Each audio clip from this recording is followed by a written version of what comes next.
सर्व मंगल मांगल्ये शिवे सर्वार्थ साधिके शरण्ये त्र्यंबके गौरी नारायणी नमोस्तुते।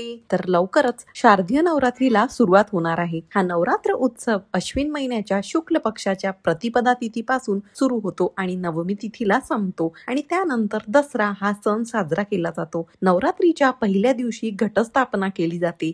तर नमस्कार मंडळी, आजच्या व्हिडिओमध्ये मी तुम्हाला पारंपरिक आणि सोप्या पद्धतीने घटस्थापना कशी करावी हे दाखवणार आहे। त्याचबरोबर घटस्थापनेबद्दल संपूर्ण माहिती तुम्हाला या व्हिडिओमध्ये मिळेल। त्यासाठी हा व्हिडिओ शेवटपर्यंत बघा, जास्तीत जास्त लोकांपर्यंत शेअर करा आणि चॅनलवरती नवीन असाल तर सबस्क्राईब नक्की करा। घटस्थापना करण्यापूर्वी तुम्हाला तुमच्या घराची संपूर्ण स्वच्छता साफसफाई करून घ्यायची आहे। घटस्थापनेच्या दरम्यान म्हणजे या 9 दिवसांमध्ये देवीला स्वच्छता खूप प्रिय आहे, त्यामुळे या दिवशी आपलं घर स्वच्छ असणं अतिशय आवश्यक आहे। तसेच या दिवशी घटस्थापना करण्यापूर्वी संपूर्ण घरामध्ये तसेच पूजेच्या ठिकाणी तुम्हाला गोमूत्र शिंपडायचं आहे। यामुळे आपलं घर पवित्र आणि शुद्ध होतं अशी मान्यता आहे। आपण ज्या ठिकाणी घटस्थापना करणार आहोत ती पण जागा स्वच्छ असावी। शक्यतोवर घटस्थापना ही देवघराच्या जवळच करावी आणि काही कारणास्तव तुम्हाला जागा नसेल तर तुम्ही दुसऱ्या ठिकाणी पण तिथली जागा स्वच्छ करून गोमूत्र शिंपडून तिथे पण करू शकता।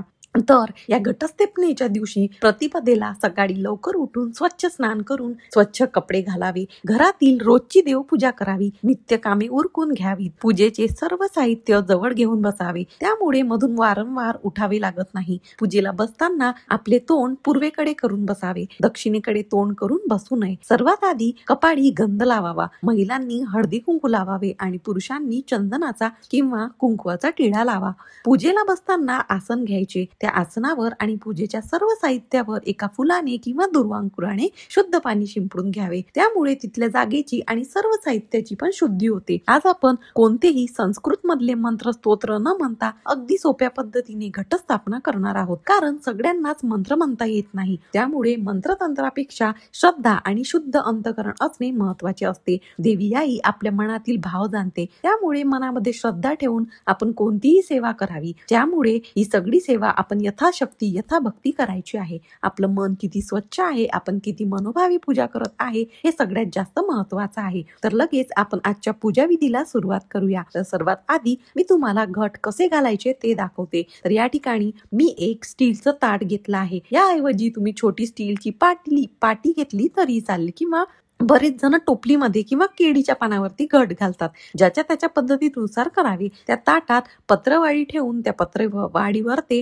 मी काळी रानातली माती पसरत आहे। ही माती आपण देवासाठी वापरतो, त्यामुळे याला वावरी असं म्हणतात, काही ठिकाणी वेदिका पण म्हणतात। तर ही वावरी अशी मी पत्रावळीवरती थोडीशी जाडसर अशी पसरून घेतलेली आहे आणि त्याच्या मधोमध आपल्याला मातीचा एक घट ठेवायचा आहे। अशा प्रकारे घट तुम्हाला बाजारामध्ये सहज मिळतो। तो घट आधी स्वच्छ धुवून घ्यायचा आणि त्यावरती कुंकवाने स्वस्तिक आणि 5 नाम ओढून घेतलेले आहेत। घटाच्या गळ्याशी आपल्याला असा लाल पिवळा धागा बांधून घ्यायचा आहे। घटावरती स्वस्तिक ऐवजी तुम्ही हळदी कुंकवाचे 5 पट्टे ओढून घेतले तरीही चालतील। या ठिकाणी एक गोष्ट लक्षात ठेवा, आपण घट घालण्यासाठी जी वावरी घेतो, जी रानातली माती घेतो, ती एकदम चाळून वगैरे न घेता आपल्याला थोडी अशी जाडसर माती घ्यायची आहे। जर माती चाळून घेतली तर ती माती पाणी घातल्यावरती दबली जाते, त्यामुळे धान्याला चांगले अंकुर फुटत नाही आणि आपले घट चांगले उगवणार नाही। त्यामुळे माती अशी जाडसर मोठी मोठी घ्यायची आहे। तर या ठिकाणी घटामध्ये घालण्यासाठी मी अशी 7 प्रकारची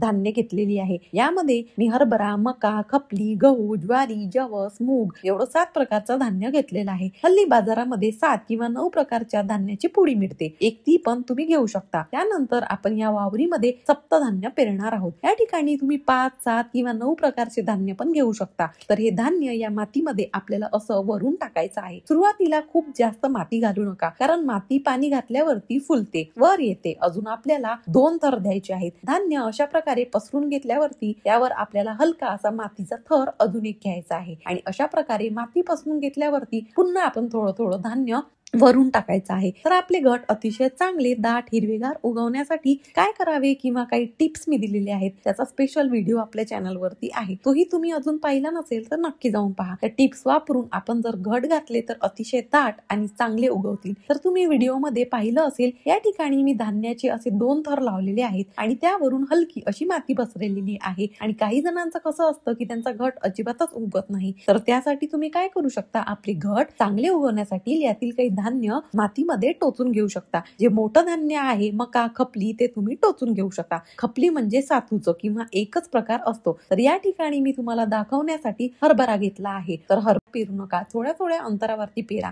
आणि जे छोटं छोटं धान्य आहे जे आपण पेरू शकत नाही ते वरून आपल्याला असं टाकायचं आहे. अशा प्रकारे तुम्ही जर मका आणि खपली मातीमध्ये पेरली तर घट अतिशय चांगले उगवतात. कारण असं म्हणतात की जेवढं धान्य जास्त उगवतं तेवढं धान्य आपल्या शेतात पिकतं, शेतीला चांगला बहर येतो आणि आपल्याकडे पण तेवढंच भरभराटीने येतं. या ठिकाणी एक सांगायचं विसरलं, आपण जे धान्य पेरण्यासाठी घेतलं आहे ते धान्य आपण आधी हळदीच्या पाण्याने स्वच्छ धुवून घ्यावे आणि मग पेरावे. धान्य पेरून झाल्यावरती आपल्याला वरून असं थोडं थोडं पाणी शिंपडायचं आहे. खूप जास्त ग्लासने तांब्याने पाणी ओतू नका. फक्त माती ओली होण्यापुरती आपल्याला पाणी शिंपडून घ्यायचं आहे. मातीमध्ये जर खूप पाणी झालं तर मातीचा चिखल होतो, त्यामुळे धान्य कुजतं, धान्याला बुरा येतो, वास येतो. त्यामुळे दररोज माती ओली होण्यापुरतीच पाणी शिंपडा. त्यानंतर आपण जो मातीचा घट घेतला होता त्यामध्ये स्वच्छ पाणी भरून घ्यायचं आहे. त्यामध्ये हळदी कुंकू, अक्षता, सुपारी, नाणं, फूल आणि एक दुर्वा टाकायची आहे आणि त्यामध्ये 5 किंवा 7 आंब्याची किंवा बेड्याची पाने घालायची आहे. या दिवशी तुम्ही देवीच्या स्वागतासाठी आपल्या दरवाजावरची आंब्याचं पानाचं आणि झेंडूच्या फुलाचे तोरण पण लावू शकता. घटामध्ये पान घातल्यावरती त्यावरती आपल्याला श्रीफळ म्हणजे नारळ ठेवायचा आहे. नारळाची शेंडी वरती येईल अशा पद्धतीने नारळ ठेवावा आणि नारळ शक्यतो लहानच घ्यावा, कारण मातीचा घट लहान असतो. नारळ लहान घेतला तर तो व्यवस्थित बसतो, पडायची शक्यता नसते,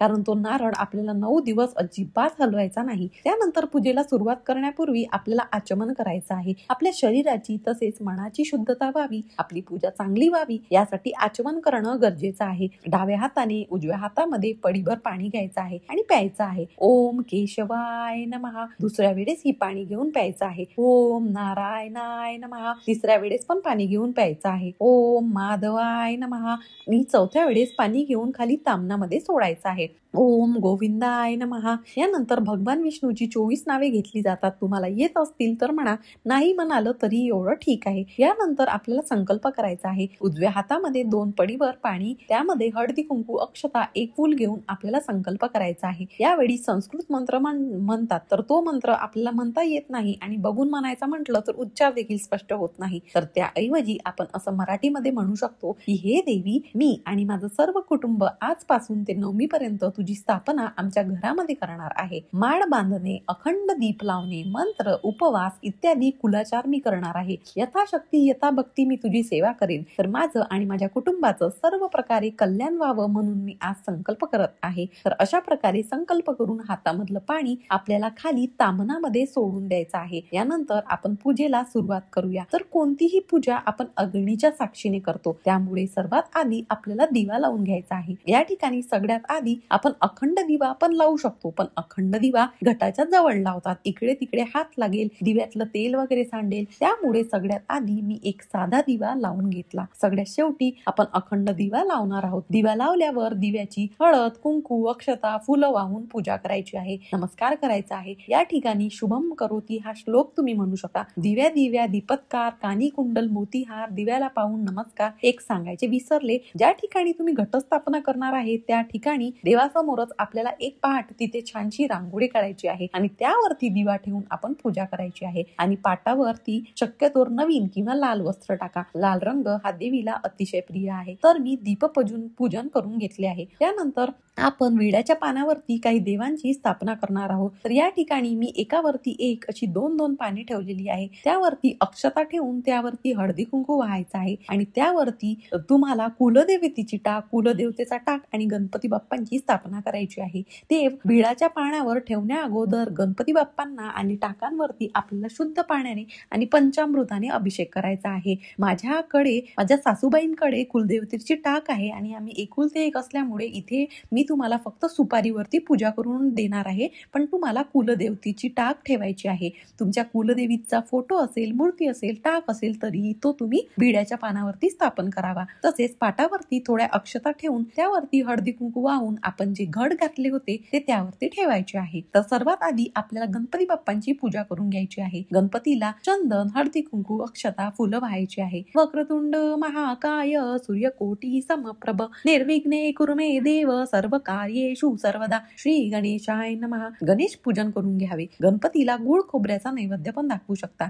त्यानंतर तुम्हाला कुलदेवतेच्या टाकावर गुलाल लावून घ्यायचा आहे आणि कुलदेवीच्या टाकावर हळदी कुंकू लावून घ्यायचं आहे आणि त्या देवांची पण आपल्याला हळदी कुंकू, अक्षता, फुलं वाहून पूजा करायची आहे. नमस्कार करायचा आहे. नवरात्रीच्या पहिल्या दिवशी आपल्या घरातील देव पण चांगले उजळून घेऊन त्यांची पण आपल्याला विड्याच्या पानावरती स्थापना करून घ्यायची आहे आणि पूजा करायची आहे. एकदा का घटस्थापना केली की विड्याच्या पानावरचे देव स्थापन केले की त्यानंतर 9 दिवस देव हलवले जात नाही आणि त्यांना स्नान पण घातले जात नाही. फक्त कोरडी पूजा केली जाते. हळद कुंकू वाहिलं जातं, दिवा उदबत्ती लावली जाते. तुमच्याकडे पण जे देव असतील ते पण तुम्ही विड्याच्या पानावरती मांडायचे आहे. तर या ठिकाणी मी अखंड दिवा लावण्यासाठी तांदळाने एक स्वस्तिक काढून घेतला आहे. त्यावरती हळदी कुंकू वाहून आपण दिवा स्थापन करणार आहोत. नवरात्रीमध्ये अखंड दिवा हा खूप महत्वाचा असतो. अखंड दिवा या दिवशी प्रज्वलित करून 9 दिवस असा तेवत ठेवायचा असतो. त्यामुळे मोठा दिवा वापरावा. त्यामध्ये जास्तीचं तेल बसेल असं दिवा असावा, कारण देवी समोर किंवा गटाजवळ 9 दिवस हा दिवा तेवत ठेवायचा असतो. हा दिवा खाली जमिनीवरती ठेवू नये. तर या दिव्याखाली तुम्ही तांदूळाने स्वस्तिक किंवा अष्टदल कमळ काढू शकता किंवा मग थोड्या अक्षता किंवा फुलांच्या पाकळ्या ठेवून हा दिवा त्यावरती ठेवला तरीही चालेल.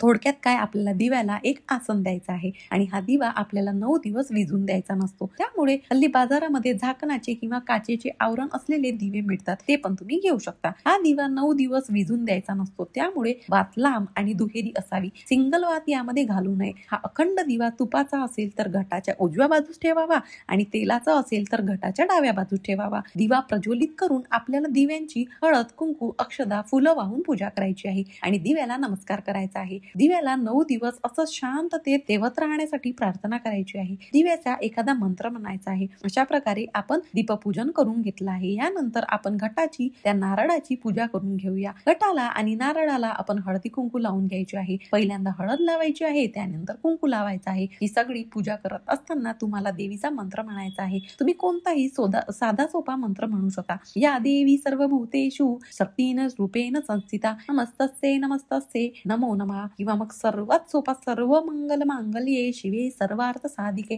शरण्ये त्र्यंबके गौरी नारायणी नमोस्तुते. हा सर्वात सोपा मंत्र आहे, तो तुम्ही म्हणू शकता.